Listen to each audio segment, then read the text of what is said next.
They stand like frozen giants in the heart of Europe, these ancient cathedrals, rooted deep into the cobbled squares of old cities. They cast shadows longer than centuries, and when you step inside, your voice disappears into the silence.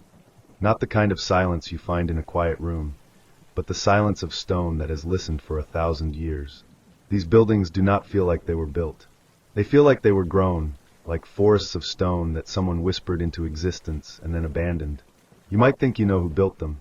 We're told it was generations of medieval craftsmen, peasants with chisels and ropes, teams of masons and monks working for decades, or even centuries under the command of bishops and kings. And yet, when you truly look at what's before you, the scale, the mathematics, the engineering, something doesn't quite add up. Not just the height of the spires or the stained glass precision, but the mystery of how it all came together in an age we're told lacked even basic tools. Notre Dame de Paris, Chartres, Cologne, Milan, Lincoln, Reims. These cathedrals rise from the earth with geometries that seem to transcend the skill of the age. Not just grand in scale, but impossibly refined. Flying buttresses curve like the bones of angels, perfect ribbed vaults locked together overhead like the inside of a shell, and every column and carving seems to follow an invisible logic, not random decoration but coded design. Imagine standing in the middle of one of these places, staring up at a ceiling so high you could stack 3 houses on top of each other and still not touch it. Every stone in that ceiling weighs hundreds of pounds, yet it floats. The walls are paper thin for a building of such height, yet the structure has stood for a millennium through earthquakes, revolutions, and bombings. You start to ask yourself, how? How did people with no modern cranes, no power tools, and, according to textbooks, no advanced mathematics, pull this off? We are told they used trial and error. We're told they built wooden scaffolding as tall as the towers themselves and carried stones up by hand. But there's something hollow in those explanations, a kind of narrative gap. Go deeper and you'll find stranger things. Many cathedrals show signs of construction techniques that appear too advanced for the time. Some walls are fused with such precision that not even a blade of grass can pass between the stones. Pillars are carved from single pieces of rock so large that quarrying and moving them would be difficult even with modern equipment. In some cases, the blueprints for these cathedrals don't exist. No surviving plans. Just the finished structure, perfect in symmetry, impossible in detail, and often completely anonymous in authorship. Because here's another thing that's rarely discussed. Most of these masterpieces don't have a known architect. No name, no signature, just legend. You would think that men who built monuments that still dazzle the modern world would be immortalized in history books. But they're not. They're missing. And when names do appear, they're often vague, disputed, or appear long after construction began. Some records attribute the designs to monks or bishops, but offer no clear evidence of how these men gained the technical knowledge required. Were they geniuses? Were they receiving guidance? Or were they just placeholders for a knowledge no one can now trace? The deeper you go, the stranger it gets. Some cathedral sites appear to be built on top of much older foundations, pre-Christian structures, often aligned to celestial events. This suggests the builders were aware of not just architecture, but astronomy, perhaps even geomancy. Why were so many cathedrals built along a mysterious line stretching across Europe, a straight axis connecting distant cities like a ley line? Is that just coincidence, or were the builders following knowledge older than their own civilization? Let's consider Chartres Cathedral in France. It's widely considered one of the greatest Gothic cathedrals ever built. The stained glass windows are unmatched in richness, especially the deep cobalt blue that scientists still struggle to reproduce. The floor plan follows sacred geometry. The labyrinth embedded in the stone floor reflects cosmic patterns. And beneath it all lies a crypt far older than the cathedral itself, one that local legend says was a druidic sanctuary long before Christianity arrived. Inside that crypt, there is a dark well. No one knows how deep it goes. Some say it predates Rome. Some say the Virgin was worshipped there long before Mary of Nazareth was known to Europe. These hints, whispers really, suggest that the cathedral wasn't just built on top of older religions, it was absorbing them, integrating them, which raises a question: was the Gothic cathedral a Christian creation at all? Or was it something else dressed in Christian symbolism? This idea leads to uncomfortable territory, because if we follow the mystery far enough, we're faced with a possibility that contradicts almost everything mainstream history tells us. What if the knowledge used to construct these cathedrals wasn't medieval at all? What if it was inherited, remnants of a lost science, passed down through hidden channels, veiled in ritual and preserved in stone? There are people who believe exactly that. Not just fringe theorists, but architects, mathematicians, and historians who've spent years studying the patterns embedded in these buildings. They argue that the layout of cathedrals encodes sacred ratios, the golden mean, Fibonacci sequences, fractal repetitions, long before such concepts were formally discovered. They argue that the acoustics of certain domes and arches suggest a knowledge of harmonic resonance, that certain measurements within the cathedral mirror planetary distances or musical intervals. In other words, these buildings may not just be architecture, they may be machines. Stone instruments tuned to the frequencies of the earth, or the sky, or the human soul. What if they were built not to serve religion, but to generate an experience? To shift consciousness? To resonate with something larger than belief? It sounds impossible, until you stand in one. Then suddenly it feels like the most obvious explanation. Let's take the case of the Cathedral of Cologne in Germany. It's massive, one of the largest churches in the world. Construction began in 1248 and wasn't officially completed until 1880. Over 600 years. But here's the twist. Much of the original construction, including the most complex structural elements, was done in the first 100 years. Then the project was mysteriously halted, for centuries. When it resumed in the 19th century, the builders claimed they were following the original medieval plans. But those plans were not complete. Some say they were rediscovered in a hidden chest, perfectly preserved. Others argue they were reverse-engineered based on the original construction. Either way, the people finishing Cologne Cathedral didn't create its core structure. They inherited it.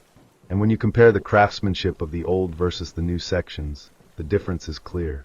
The old stonework is crisper, tighter, more precise. The newer additions, though impressive, are subtly inferior. You see this pattern across Europe.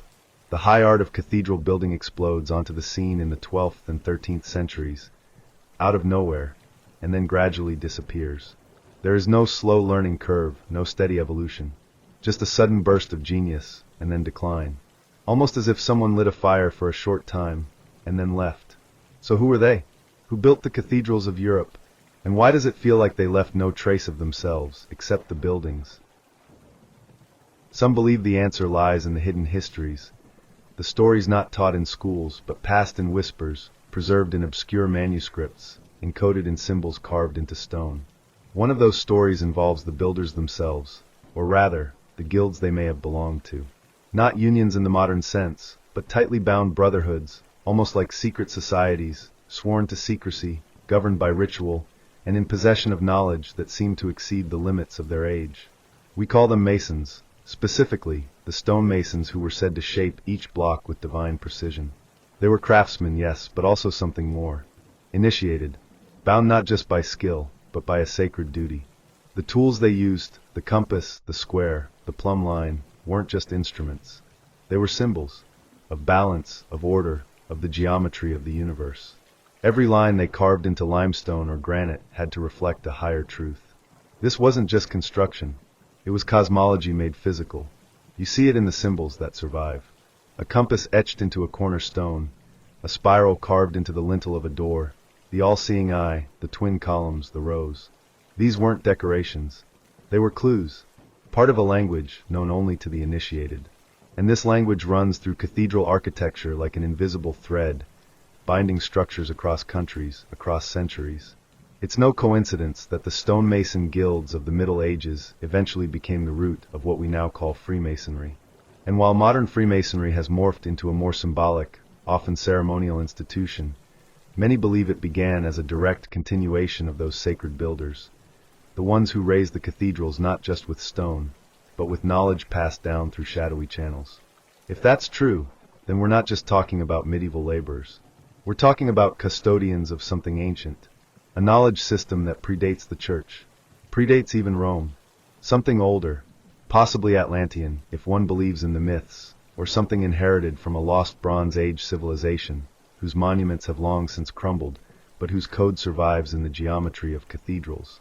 Some researchers point to the uncanny mathematical relationships found in these buildings, the way the floor plans mirror the proportions of the human body, the use of sacred ratios, 1 minute and 1.618 seconds, the golden mean, not just decoratively but structurally. The alignment of cathedral spires with the positions of stars or solstices. They suggest that these buildings were not just churches, but repositories of ancient science. Libraries of stone. Let's look at the rose windows for a moment. They're more than just stained glass art. Each one is a mandala, a fractal pattern reflecting the structure of the cosmos.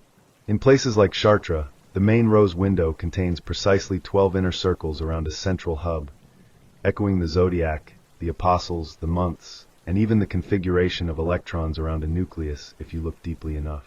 Coincidence? Maybe. But the repetition of this symbolism across dozens of cathedrals suggests intention. Then there's the question of acoustics. Some cathedrals have spots where a single voice can be heard echoing perfectly throughout the space, as though the building itself were an instrument. Certain frequencies cause the walls to vibrate, not enough to be seen or felt directly, but enough to resonate in the body. Tones used during chants or organ pieces seem to interact with the structure. Could this be accidental? Or were the builders tuning these spaces the way one might tune a violin? It leads some to ask, were the cathedrals meant to affect consciousness? Not in the metaphorical sense, but literally, through vibration, light, and geometry. Think of the stained glass not just as art, but as lenses, coloring sunlight into frequencies that interact with the nervous system. Think of the vaults as amplifiers of sound, chants bouncing, overlapping, creating standing waves. Some traditions claim that these sacred harmonics could induce trance states, visions, even healing. If true, the cathedral wasn't just a church. It was a machine, an interface between man and the divine. And yet, almost none of this is acknowledged in conventional history. We are told it was piety, that these were expressions of faith, that kings and bishops poured gold into stone as offerings to God, that they hired the best minds of the day, and the rest was brute labor. But that story feels thinner the deeper you look. These weren't just rich buildings. They were built with obsession, with secrecy, with symbols only the initiated understood. This cathedral, rising from the wheat fields of northern France, is unlike any other. It is not the largest, not the most ornate, but there is something in the proportions, the silence, the smell of the stone that disturbs even those who don't know why. Chartres feels like it's breathing, like it knows you're there. People enter and stop speaking, not out of reverence, but confusion. It is as if the building watches you. Architects still struggle to explain certain features. The asymmetry of the towers, one Gothic, one Romanesque. The floor labyrinth, whose proportions match those of crop circles reported centuries later. The strange lack of foundations. Yes, lack. Most cathedrals have deep stone footings. Chartres does not. It sits on a massive underground chamber, possibly a dolmen or an ancient crypt, and seems impossibly stable. Engineers admit that, by modern standards, it should have collapsed long ago. But it hasn't. It has stood for centuries, as if held in place by something more than stone. And there's the Black Madonna. Beneath the altar in the crypt stands a wooden statue. The Virgin, yes, but carved with African features and painted so dark as to be nearly obsidian. She predates the cathedral. No one knows who made her. Some believe she is Isis in disguise, the Egyptian goddess rebranded. Others think she is far older. The builders placed her precisely on a telluric cross-point, an intersection of earth energy. Visitors claim to feel dizzy when standing near her, or overwhelmed with a strange sense of clarity. Science offers no explanation. Chartres is not alone. In Reims, where French kings were crowned, the cathedral features a smiling angel at the entrance. But it's not just the smile. It's what she stands on, a column carved with geometric figures that map directly to phi, the golden ratio, down to 10 decimal places. Impossible for the 13th century, and yet there it is in stone. In Amiens, the western facade is covered in statues, but some of them are not saints. There are figures in robes covered in stars, holding strange objects that look like astrolabes or compasses. One holds a sphere etched with constellations. Another wears a belt with unfamiliar symbols, not Latin, not Greek, not Hebrew. No one knows what they say. They are carved so high that, before drones and zoom lenses, no one even noticed them. And in Strasbourg, if you stand in just the right place beneath the main spire at dusk, the light filters through 3 rose windows and lands directly on the center of the cathedral floor. Not just randomly, but on a small, star-shaped stone buried under centuries of polish. That star, researchers found, maps exactly to the heliacal rising of Sirius on a specific date, August 15th, the Feast of the Assumption. But Sirius was also sacred in Egypt. The timing of its appearance marked the flooding of the Nile. And in ancient beliefs, the return of Sirius meant the opening of the gates to the divine. A coincidence again? Perhaps. Or maybe a code. Some theorists believe the same knowledge that built the pyramids also built the cathedrals. That the same invisible hand guided stone on both sides of the Mediterranean, and maybe across oceans. The alignments, the use of sacred geometry, the acoustic resonance, all of these appear in the Great Pyramid as well. Take the Grand Gallery of the Pyramid of Khufu. Its slope matches the inner vaults of several Gothic cathedrals. The way it channels sound, how it seems to amplify breath, matches the nave in Reims. The precision with which the pyramid aligns with cardinal points, less than 0.05 degrees off true north, is echoed in the placement of Chartres, which aligns not only with the sun but with certain stars known to the ancients. There is a theory that the cathedrals are not just descendants of the pyramids, they are mirrors of them, made for a different climate, a different age, but with the same goal. Not to be tombs, not to be churches, but to be machines. Machines for consciousness. Walk through them slowly, and you feel it. The change in temperature, the change in breath. Your thoughts begin to slow. Your pulse aligns with your steps. It is not religious awe. It is resonance, a tuning of the body. In India, ancient temples are said to be built on Vastu, the science of energy flow through structure. In Egypt, priests believed stone could hold vibration, memory, the essence of rituals. Some of these beliefs survived underground, through initiates, mystery schools, and oral tradition. Perhaps the builders of the cathedrals weren't rediscovering these truths. Perhaps they never forgot. But if so, then where are they now? Why did they disappear? A clue may lie in the interruptions. Many cathedrals contain clear signs that something changed mid-construction. Doorways that lead nowhere. Windows that face blank walls. Stairs that rise to nothing. These anomalies are dismissed as planning errors. But they are too consistent. Too strange. It's as if the builders stopped. As if they were told to stop. Perhaps there was a fracture. A moment when the knowledge was withdrawn, or stolen. Some say it happened during the Albigensian Crusade, when a different form of Christianity, more mystical, was wiped out by fire and sword. The Cathars claimed that the true knowledge of the divine was within. That no priest, no pope, no king was needed. Only silence. Only light. And they were exterminated. Others say it was the Black Death, the loss of too many initiates at once. Or the burning of the libraries. Or the rise of central church control, which replaced builders with bureaucrats. Whatever the cause, by the 1500s, the great cathedrals stopped being built. The knowledge vanished like breath in winter air. Some of the last great builders disappeared into legend. Some resurfaced later in Freemasonry, but only shadows. The deep knowledge was lost. Or hidden. Today, the buildings remain. But the initiates are gone. And yet, the architecture still speaks. Even without the builders, the cathedrals continue their work. They shape those who enter. Some visitors leave in tears and don't know why. Others feel a pull to return, again and again. Some dream of the buildings. Others report strange synchronicities after visiting, sudden insights, shifts in direction, visions. The buildings are not dead. They are dormant, waiting, perhaps for someone who remembers. There are stories that pierce the border between this world and another. About children who, without prompting, begin talking about lives they never lived. Not anecdotes, but repeated incidents, toddlers barely speaking, yet describing secret chambers in cathedrals, calling pillars by names no one taught them. Some claim to recognize architectural symbols, to speak of corridors that don't appear on any map, to cry out for a lost brother, who supposedly died during construction centuries ago. One such case involves a child named Luc in northern France. By age 4, he began wandering the aisles of Chartres Cathedral, speaking to his parents of a man named Jean who was fixing the stones in the Raven Gallery. He described sketches on the floor, a wooden scaffold, a friend who got lost behind the walls. His parents dismissed it as imagination until local historians confirmed. In the 13th century, Master Mason Jean de Montreal died in exactly that area, trapped during a collapse.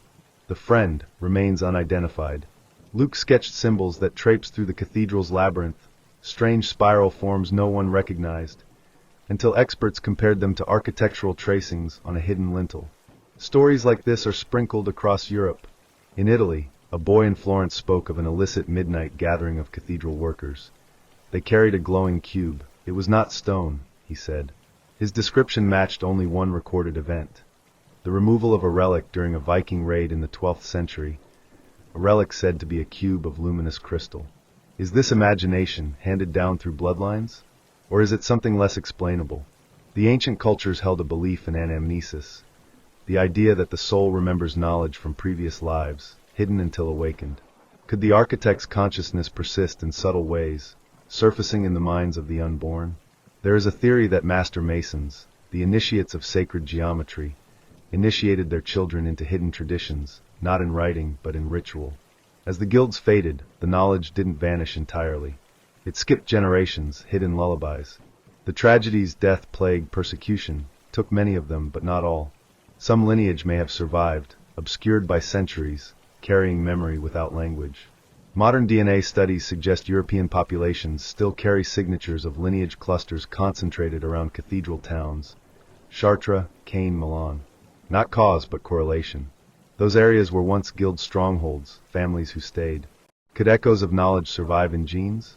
Perhaps not formulas, but tendencies, an attunement to stone, to proportion, to feeling. Children born in those lineages may feel a pull toward cathedrals without knowing why. A resonance. There's also the phenomenon of shared dreams. Groups who gather inside cathedrals report uncanny visions, not simply visions of the Virgin or saints, but architectural images. Underground corridors, pools of light, figures in robes. They speak of a presence, warm, faintly glowing. A figure who waits, silent, behind pillars. Is this spirit, or memory encoded into the building itself, triggering the collective subconscious? In some modern experiments, people with no connection to the building enter a cathedral blindfolded. They feel shapes, they hear rhythms, they recount geometry rather than statues. They describe light meaning rather than stained glass scenes. Psychologists call it priming of expectation, but many researchers argue it's something deeper, a structural memory that resonates within the mind's architecture. One researcher placed electrodes on volunteers as they walked under a rose window in Reims. He recorded a measurable shift in brain patterns, synchronization falling, then rising, a psi-like pattern seen only in deep meditative states. The volunteers had no expectation of altered consciousness. They weren't meditating, they were wandering.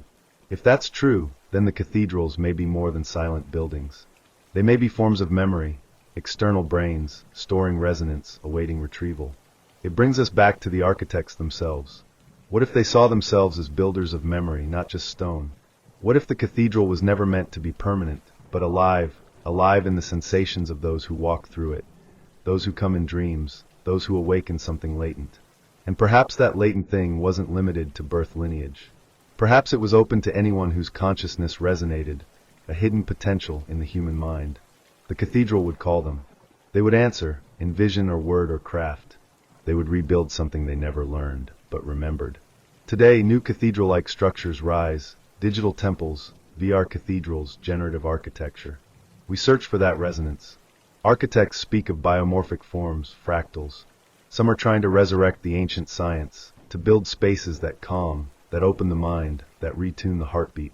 They call it neuroarchitecture.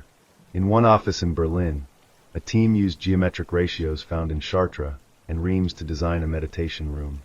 Volunteers reported a sense of timelessness, unity. Their EEGs showed theta patterns associated with deep meditation. No candles, no chanting, nothing but geometry and proportion. Is this proof? Hardly, but it hints at something old becoming new again. That the cathedral architects may have understood more of the mind than our science allows. So who built the cathedrals of Europe? Perhaps not merely mortals, but seeds of something bigger, remembered perhaps from another time.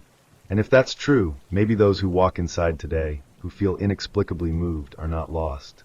Maybe they are remembering, not the stones, but the song.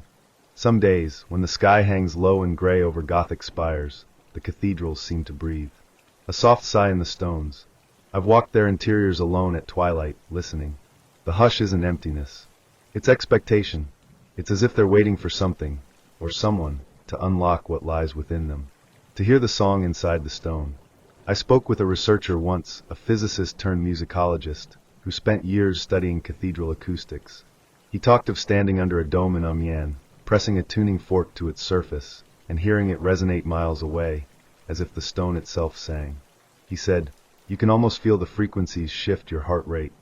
He said he could predict when a section of vaulting would come alive with a specific note, amplifying it in a way that had to be heard to be believed. He recorded videos, waveforms, graphs. Nothing obviously paranormal, but also nothing explainable by brickwork alone. There is something purposeful in that design. In parts of Reims, the acoustics change abruptly. Stand 1 foot to the left or right, and you'll hear echoes differently. It's not geometry alone. Vibrations ripple through the entire structure. The scientists said that water had been dripped into the central pier, and the resonances spread, as though the building flexed internally, sharing a hidden language through its materials. The stone absorbs and emits vibration, acting like a conscious being. I've walked in labyrinths, lit by flickering candles, counting my steps in silence, feeling the slow resulting calm settle in the chest. Breathing synchronizes with steps and light, head clears. It's a resonance of mind and stone. Mystics say this state is coanesthesia, shared awareness. Modern scientists call it something else. Still, the sensation is undeniable. Modern architects tried to resurrect this art. A digital cathedral in Barcelona, a VR dome, was programmed with fractal ratios found in York Minster's choir vaults.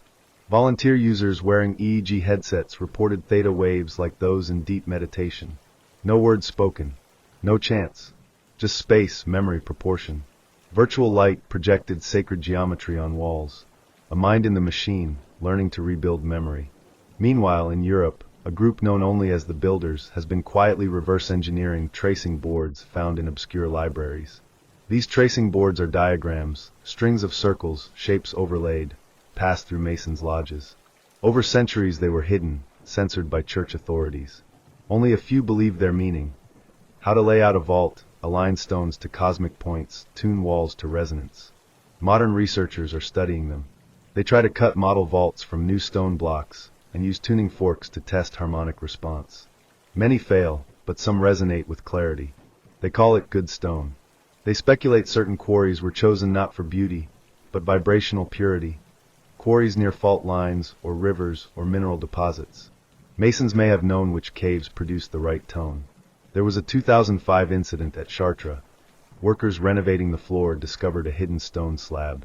Beneath it was a carved Celtic cross, overlaid with a spiral and glyphs resembling Ogham script. Surveyors recognized the spiral as a stylized labyrinth. No record of its removal. It seemed older than the cathedral. They replaced it quickly, but someone took a hidden photo. One of the symbols looked so much like those sketched by the boy Luke that scholars began whispering about lineage. Echoes, recurrence, a secret remembered through stone. In Prague, under the cathedral's nave, there is an underground chapel carved like a miniature of St. Vitus Cathedral above. Its vault mirrors the bigger vault. Some call it a soul altar, a spiritual copy, scaled small so the spirit of the building can enter below, reinforcing the structure above. When priests of old had visions during Mass, they descended, sometimes 3 steps, into that space, leaving the congregation unaware. It's described in a 16th century diary as a chamber of whispering stone, where voices linger. The diary was burned, but a copy survives among Jesuit collections. In Milan, in 1973, a restoration worker found a small leaded glass window in the apse, obscured by grime. When cleaned, the glass showed a complex grid, charted coordinates. When plotted on a map, they mapped to several Neolithic sites up north and to Mount Sinai. Some claim it mirrors the alignment of Solomon's temple on Jerusalem. Others say it's a star map, Sirius-centered. The workers were threatened and the glass removed. The story was buried. The artifact disappeared, but drawings circulated among esoteric scholars. Cathedrals often incorporate stones brought from distant quarries, not for novelty, but perhaps for resonance. Egyptian granite in European churches, black basalt, green serpentine. Each stone has a name, a frequency. Mixing them carefully might create a composite vibration, a chord within the body of the building. Seem unlikely? Modern geologists can test rock resonance. Some of these cathedral stones, when struck, produce tones that correspond to musical intervals, thirds, fifths, octaves. The physical stonemasons of old likely didn't know musical theory, but they might have discovered resonance through experiment. The result, buildings that sound like organs without pipes. Consider the pattern of pilgrimage. Pilgrims traveled not just for salvation, but for resonance therapy. The sick traveled to sing on certain stones. The deaf, the blind. Documents mention miraculous cures of tinnitus, migraines, movement restored. No relic was involved, just the stone itself. The pilgrim would kneel in a resonant point, clap once, and tap the floor. The floor would hum back. Their silver bells would ring in harmony.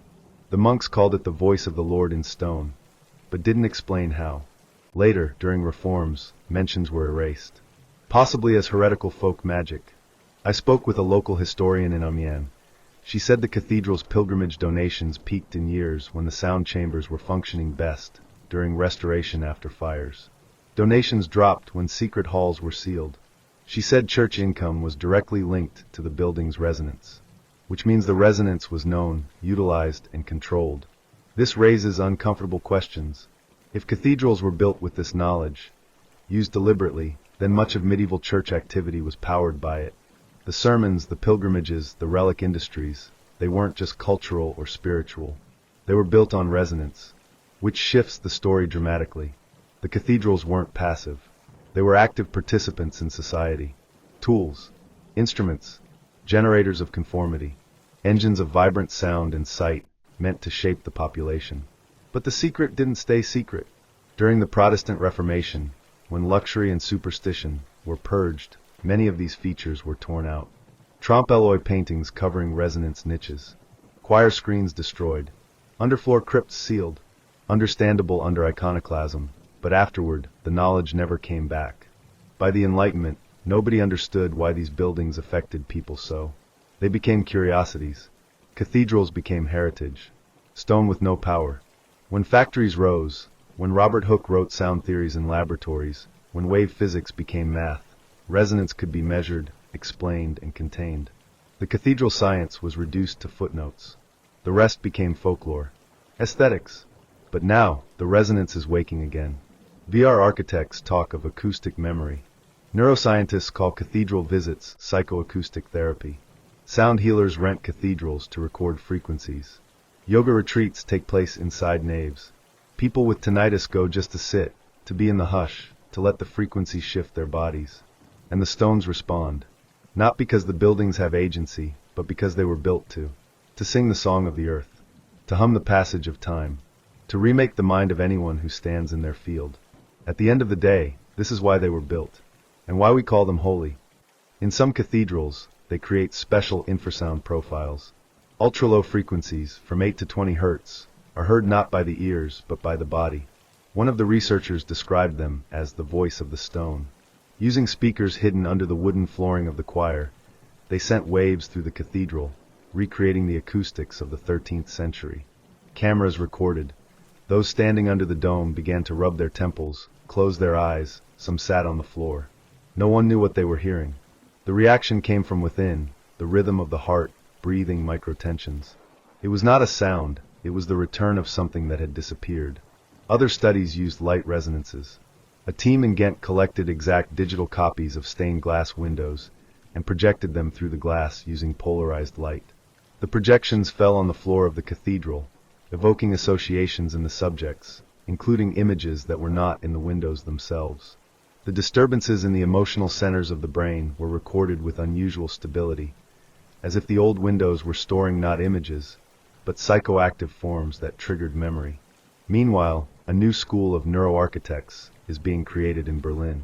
Their task is not just to design buildings, but to create spaces that affect consciousness. They are inspired by Gothic architecture, Islamic geometry, Vedic symmetry, but mainly by cathedrals. One of them is the Soma project, a prototype of a 21st century temple.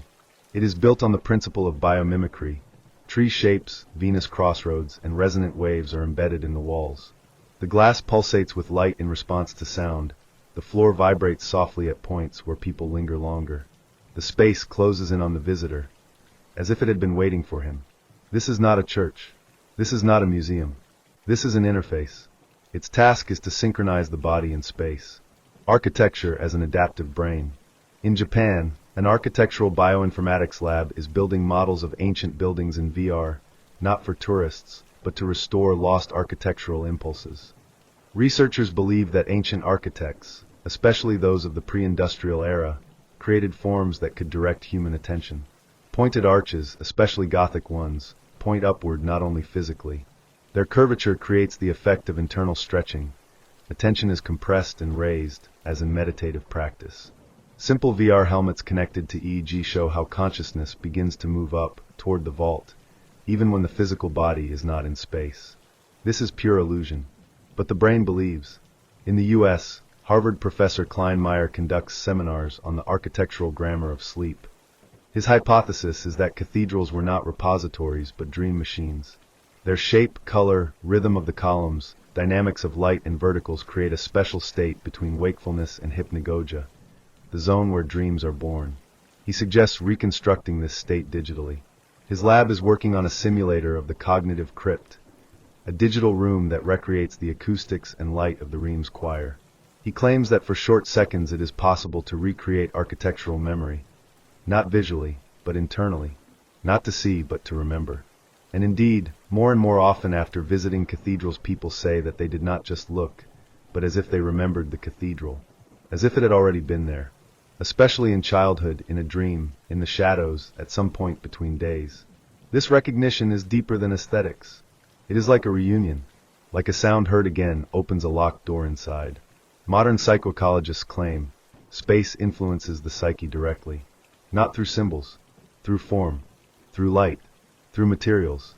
The ecological architecture of the future will not only be sustainable, but also tuned to people. And here cathedrals are becoming relevant again. After all, what was created from stone, without computers, without machines, still evokes reactions that no glass skyscraper can. Architecture without electricity, but with the effect of inner illumination. Walls that do not speak, but can awaken.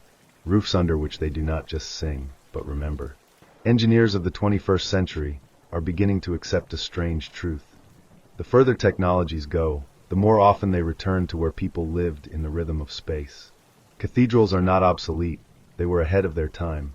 And everything that is called architectural empathy or neural architecture today already existed once. It was just called differently. The path back begins with memory, and it is not always ours.